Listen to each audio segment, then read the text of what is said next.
Yo siempre estoy con el WhatsApp fastidiando a la ministra de Justicia, fastidiando a quien puedo fastidiar, en realidad, a quien responde, ¿no? Y le digo, tiene que venir, ¿no? Y podemos hablar de esto y esto y esto, porque siempre a los ministros hay que endulzarlos, ¿no? Y ahí pues ya vienen y se les hace todas las preguntas del caso. Entonces siempre nos creamos siempre todas unas agendas así totales, pero la noticia ha cambiado de tal naturaleza que vamos a hablar del tema del momento, que es el pedido de cuestión de confianza anunciado por el Premier. ¿Por qué? Porque Marisol Pérez Tello, sin duda, es la abogada del Estado, en buena medida, del Ejecutivo, y nos va a explicar cómo se justifica una medida como esta. Gracias, Marisol, por estar con nosotros. Muchas gracias a ti. Cuénteme, porque hemos seguido minuto a minuto. En mi caso, yo estaba trabajando martes en la noche, cerrando caretas, entonces en ese momento nos enteramos de esto. Incluso llego a comunicarme con la gente de la ministra, porque no se esperaban ellos en ese momento. Les cuento a los amigos de TV Perú, esperábamos ayer a la ministra Marilú Martens, y precisamente ella tiene que cancelar la entrevista porque tiene que irse de inmediato a Palacio de Gobierno, fue convocada muy temprano. Quisiera que en lo que nos pueda contar es cómo se toma la decisión, porque los trascendidos iniciales no apuntaban a una cuestión de confianza. Claro, estos trascendidos eran antes del anuncio de Fuerza Popular de la moción de censura. Claro. ¿Cómo se ha ido gestando, pensando, justificando ese pedido? Bueno, la cuestión de confianza, que es la otra cara de la moción de censura, evidentemente tiene que ser sopesada en un marco en el que tú pones a tu gabinete. Es decir, tu posición como presidente de la República, como presidente del Consejo y como ministros, es decir, hasta dónde tú puedes continuar sin exponer lo que quieres hacer como gobierno, ¿no? Y eso, más allá de las cuestiones de confianza individuales, que eso es otro tema, y es un tema de cuestión de confianza por la gestión de tu ministerio, de tu sector. Yo hago, ¿qué fue lo que hizo Torne? ¿Qué fue lo que hizo Torne? Más o menos, ¿no? O sea, fue lo que hizo Torne. Dijo, bueno, señores, antes de que le presenten incluso una censura, digo, bueno, esto es lo que yo he hecho, les pido la confianza. Le dieron la confianza, el señor se fue. Eso es otra figura. Esa es otra figura. Pero la Constitución te habilita en el 133, como presidente del Consejo de Ministros, en nombre del Consejo, a plantear una cuestión de confianza ante el Pleno. Ese es el texto constitucional. Ya sobre eso tú tienes una gama de interpretaciones, que eso es lo rico de la Constitución. La Constitución no detalla los motivos. No. O sea, dice sencillamente el Premier, el presidente del Consejo de Ministros, le pide una cuestión de confianza con todo el gabinete detrás. Es decir, yo pongo mi gabinete sí, por supuesto. A disposición de la cuestión de confianza que ustedes nos den, que también hay que recordar, no es el voto de confianza. No es el voto de confianza, que también le llaman acá investidura, que en estricto no es investidura porque esa es una figura parlamentarista. Pero lo que sí tienen en común es que... Pero que es cuando empiezas, ¿no? Cuando entras. Claro, pero si te rechazan el voto de confianza, te vas y ya haces check en un gabinete que no ha sido... Si en este caso se rechaza la cuestión de confianza sobre la permanencia en la práctica de la ministra Marilú Martens, también se haría check. O sea, en ambos casos ahí sí hay una similitud. Por eso es que el Ejecutivo ha hecho énfasis en que esto se trata de una política de Estado que se quiere proteger. En realidad no la permanencia en sí de un funcionario. ¿Cómo es eso? Mira, a ver.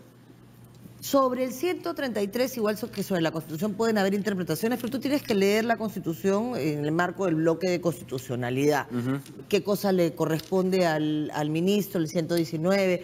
Que el presidente o el premier puede asistir directamente al Congreso, artículo 129, igual que los demás congresistas, o el 130, que es cuando tú recién eres nombrado presidente del Consejo de Ministros y presentas a tu gabinete para que el Congreso te dé la confianza. O que es una figura particular en la que la Constitución te dice, puedes plantear cuestión de confianza a nombre de tu gabinete ante el Pleno. No te dice por qué lo puedes hacer, ni por qué no lo puedes hacer. Nosotros lo hemos hecho por una política de Estado, porque consideramos que siendo una medida tan radical, no corresponde hacerlo para blindar a nadie. De hecho, no se haría o no se plantearía por ningún ministro que tuviera que responder por actos propios, de mala gestión o de una decisión equivocada con consecuencias políticas que no fueron las adecuadas.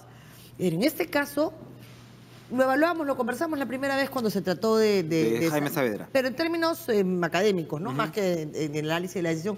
Habían pasado 5 meses, estábamos preocupados por el tema universitario.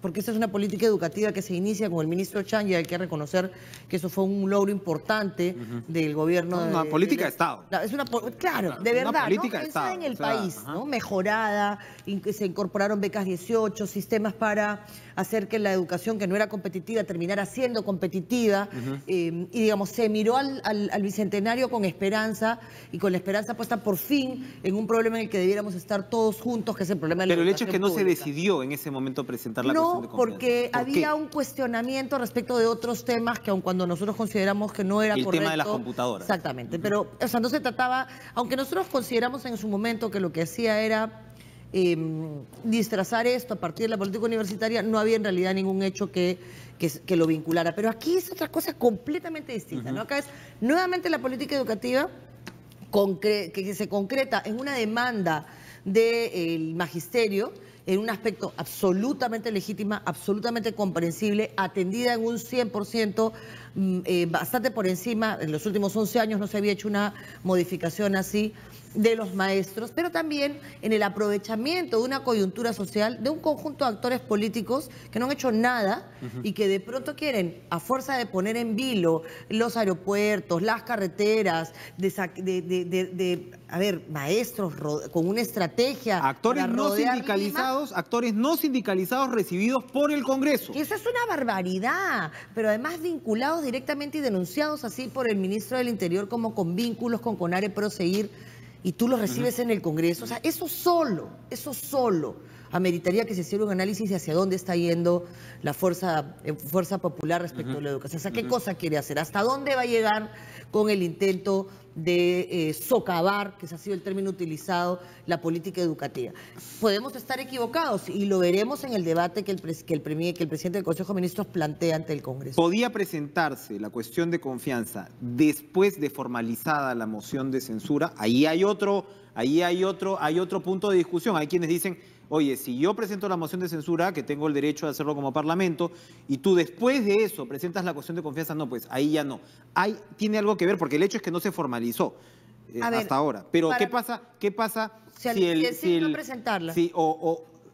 Claro, si deciden no presentarla o esta mañana te dicen, ya, la presento, a ver, usted venga al Pleno y va a Zavala al Pleno y dice, bueno, presento la cuestión de confianza. Señor, ya se presentó formalmente la moción de censura. ¿Cómo usted viene después? Mira, a ver. es interesante porque te No, da... es que pueden ser justificaciones, ¿no? Absolutamente, exactamente. O sea, puedes encontrar 500. Acá ya estamos hablando de un juego político también. Pero es un juego político bien infantil, ¿no? Ya. O sea, vamos a hacer política de verdad, pues. Tú tienes tu derecho a censurar, que además está reconocido como control político, pero nosotros también tenemos el derecho de decirte, oye, por favor evalúa tu censura, respetuosamente. Mira lo que estás haciendo con esta censura. No estás censurando a una ministra porque su gestión, no. Mira lo que hay detrás de la censura, porque lee la interpelación. Esto responde a las respuestas de la interpelación. Sí, claro. Lee las preguntas de la interpelación. Las he leído todas y son... Todas vinculadas independientemente de las formas que yo considero que se están perdiendo en democracia, pero vamos al objetivo. Todo está vinculado al manejo de la huelga, a los maestros, a las evaluaciones. ¿A qué cosa está vinculado la interpelación? A si Marilú Martens... No, es que estamos hablando acá de sueldos, de evaluaciones, de si hubo cintura ahora, porque ahora parece que vivimos en coreografía, si hubo cintura política o no para tratar la huelga. Hay toda una serie de... Si quieres hacer responsable política de una huelga a una mujer que se paró frente a los que estaban infiltrando el magisterio y les dijo, contigo no converso. Contigo no converso. Para empezar, si hay algunos vinculados a Sendero Luminoso que fuese no debería estar acá, que hay un problema de institucionalidad que no me permite tener la sentencia si me vaya a demorar en sacarte, no significa que no te vas a ir a tu casa. Porque no quiero a terroristas ni a exterroristas enseñándole a nuestros hijos. Y contigo tampoco me siento, porque tú no estás sindicalizado. Y lo que no has conseguido con los votos democráticos de tus colegas de trabajo, no lo vas a conseguir. Lo lógico es que tú tienes un foro en el cual tú ganas democráticamente la representación y sobre eso convocó las huelgas. Y por un voto. ¿no? Pero además, y contigo tampoco me voy a sentar. Por un voto por 40.000, Marisol. Exactamente. Pero eso es la democracia. Si no te gusta, rompe las reglas. Entonces, o sea, sí, pues. Entonces ahora se espera que Fernando Zavala vaya y acuda. ¿Qué pasa si no se le acepta? O sea, ¿qué espacio, margen tiene el Congreso para aceptar o no aceptar este pedido de cuestión de confianza? Mira, ¿qué nos dice el reglamento del Congreso? En el escenario de las posibilidades, podrían mandarlo a Constitución para que les explique lo que dice la Constitución, cosa que a mí me parece un despropósito, pero perfecto. Ya se está hablando de que si la Comisión de Constitución Pero perfecto, ya lo enviaron, yo creo que no está bien, yo creo que nosotros hayamos planteado renovación de confianza, porque hay una primera cuestión de confianza y tú estás pidiendo una segunda, pero además les dijimos, ya, mira, si no me has entendido, no te preocupes, ya. Esto es textual, cortito, directo, ¿no? Para que no entres en confusión. Pero ya, está bien, lo mandaron a la Comisión de Constitución. Yo creo que ese paso no es un paso constitucional, pero no cuestiona los procesos en el Congreso. Si la Constitución te dice, como presidente del Consejo de Ministros, tú planteas la cuestión de confianza ante el Pleno, la Constitución te habilita a ir al Pleno, y el Congreso te dice, mira, tú no puedes venir y marcarme la agenda, y yo no te voy a recibir, entonces, ¿qué estás haciendo? Estás actuando contra lo que la Constitución establece. Nosotros estamos mostrando respeto y pidiendo, por favor, recíbeme.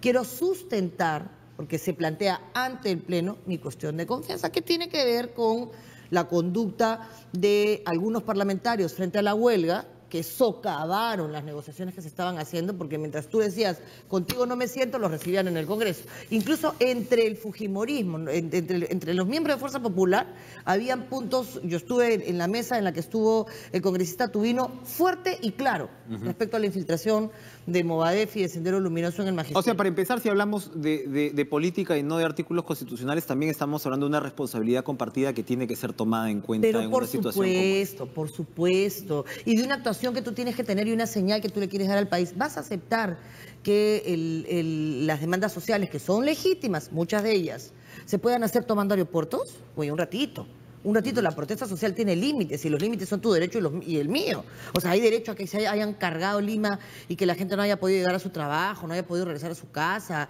O sea, hay derecho, eso es protesta social.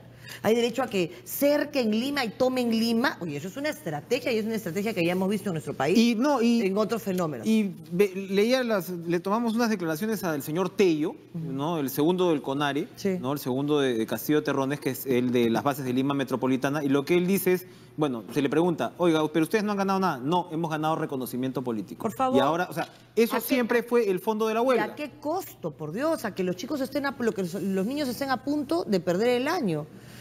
Encima hoy día quieren que no se les descuente. No puede. ¿Cuál es la intención de Fuerza Popular con una medida como esta? Eso tiene que explicarlo Fuerza Popular. Pero nuestra intención es decirle a Fuerza Popular, por favor, evalúalo. Tienes una mayoría absoluta en el Parlamento que nosotros te reconocemos. Reconoce que los gobernantes somos nosotros, pues, ¿no? Ayer un congresista de Pasco nos declaraba, un congresista de Pasco de Fuerza Popular, nos declaraba acá, el congresista Galván, nos declaraba aquí y lo reconoció al aire que al menos 20 congresistas estaban en desacuerdo con la presentación de la moción de censura. En esta famosa reunión en el restaurante que tienen los martes en la noche los congresistas de Fuerza Popular, estaban en desacuerdo porque por todos argumentos en línea, ¿no? Le vas a dar la cabeza de la ministra a los radicales, vas a ir incluso contra el leitmotiv de Fuerza Popular, que si se supone que Fuerza Popular y el fujimorismo se precia de haber derrotado el terrorismo, pues estabas entregando a los radicales la cabeza. Hay un debate interno. Ya no le pregunto a la abogada, le pregunto a la política. ¿Qué efecto puede tener este pedido de cuestión de confianza dentro del Congreso? El efecto que nosotros esperamos, y yo quiero ser muy clara, lo que ¿Qué pasa, se espera con esto? Exacto. Lo que pasa depende de una serie de factores y hemos hecho el análisis de todas las posibilidades. Yo creo que ahí está además la fortaleza de nuestro presidente del Consejo de Ministros que nos lidera. Nos lidera además por ese tipo de hechos, ¿no? Es decir, mira, nos vamos. O sea, el poder finalmente, si no sirve para ponerlo al servicio, valga la redundancia, de los demás, entonces la verdad no lo necesito, no lo quiero. Vamos a ponerlo a disposición para que el presidente Kuczynski pueda continuar gobernando las líneas que quiere. Y el presidente Kuczynski lo que quiere es un país con un nivel de educación que te permita competir en el mundo, con estudiantes que puedan acceder a Harvard y que no parezca una cosa que es imposible porque ni siquiera puedes leer de corrido 10 frases. O sea, necesitamos que nuestros estudiantes tengan la calidad que tenía la educación pública en los 60, cuando un guadalupano sabía que iba a ingresar a la Uni o a la Cayetano compitiendo contra el chico que había estudiado en el Santa María. Hoy día eso no es posible. Y no es posible porque la calidad de la educación ha sido sacrificada por gente que ha considerado que el magisterio es su chacra. Y el magisterio no es la chacra de nadie. Y los maestros en el Perú, a quien yo respeto y le reconozco su trabajo y su sacrificio, merecen nuestra gratitud, pero también que les digamos, por favor, piensa en nuestros hijos. Le niegan la cuestión de confianza, el gabinete se tiene que ir. Sí. Escenario hipotético. Sí. ¿Cómo, o sea, definitivamente, entiendo yo, el PCM tiene que cambiar.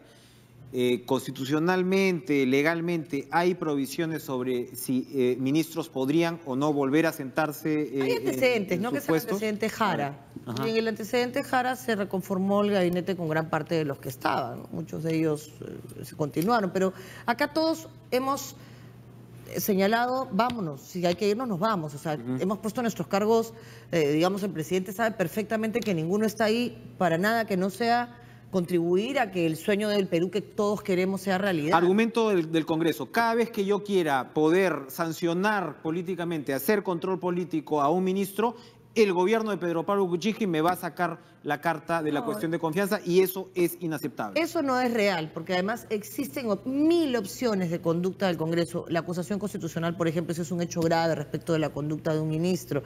Lo que tú no puedes hacer, nosotros no estamos acá jugando a cómo hago para ponerte contra la pared. Esto es el país. Y claro, hay gente que te juzga con su conducta y dice, bueno, lo estás haciendo, pero eso es un problema. Nosotros hemos sido muy claros. Acá hay un motivo muy claro que tiene que ver con una decisión de lo que queremos para la educación en el Perú, que la ministra Martens, en la defensa de la huelga y en la posición que tuvo, representó.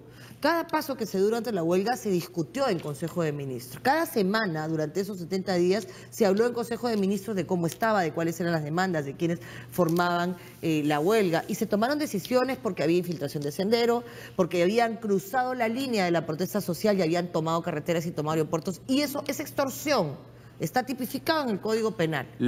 ¿Esperarían que finalmente la moción de censura no se presente y se tranquilicen las aguas? Confiamos en que se permita que el presidente del Consejo de Ministros sustente esto y que haya un debate sesudo en el Congreso, más allá del efecto político inmediato, y se señale, bueno, ¿dónde vamos con la educación? Podemos mejorar un montón de cosas en la ley universitaria, todo eso se admite. Pero ¿dónde vamos? Vamos a apuntar a una educación, a cerrar una cárcel porque abrimos una escuela. Vamos a apuntar a que en el 2021 vamos a tener jóvenes que puedan competir con chicos de su edad porque le ganamos a la anemia, porque tenemos agua, porque le ganamos a la desnutrición y porque les dimos la formación que se necesita. Si tú y yo nos quedamos 10 horas hablando de los problemas del país, vamos a terminar siempre, y tú lo sabes, en el problema de la educación. Sin duda. Entonces, pongámosle el presupuesto que se necesita, pero también exijamos meritocracia, capacidad. Pero Luz Salgado creo que ha expresado bien la posición fujimorista. A ver, para terminar, ¿no? Que no sé cómo la evalúan ustedes, que es decir, las encuestas están diciendo que la señora se vaya.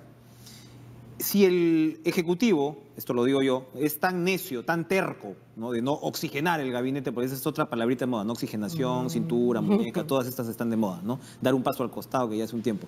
Si el Ejecutivo no oxigena por su propia cuenta el gabinete, nosotros pues tendremos que hacerlo. ¿Cómo es esa interpretación de la labor parlamentaria? Usted que ha sido congresista y ahora está en el otro lado de la yo creo que ventanilla. el Parlamento tiene que ser un espacio de reflexión, que cada vez se reflexione menos en el Parlamento por la velocidad, porque no hay bicameralidad, en fin, es otro tema, pero uno tiene que hacer un esfuerzo y darse cuenta que 130 personas deciden la vida de más de 30 millones de peruanos. Y eso exige niveles de responsabilidad mayor. O sea, les estamos diciendo, por favor, paremos un minuto, ¿no?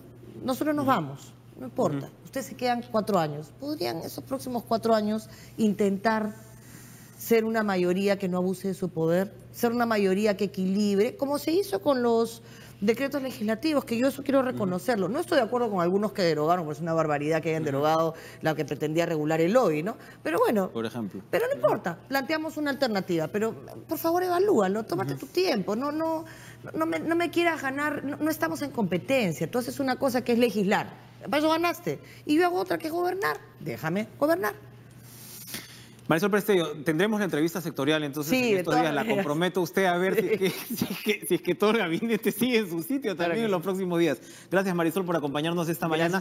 Muy interesante perspectiva, y nosotros continuamos pues con información en vivo en torno a estos sismos que han sacudido la zona de Matucana esta mañana. Fátima Saldoni. Y de otras provincias de Guarochirí, por favor, porque no es solo Matucana. El punto ha sido un poco más arriba, San Damián está muy complicado, entonces veamos que hay gente que tiene que llegar a su casa y pensemos un poco más allá, ¿no? En eso estamos en el gobierno. Perfecto. Adelante.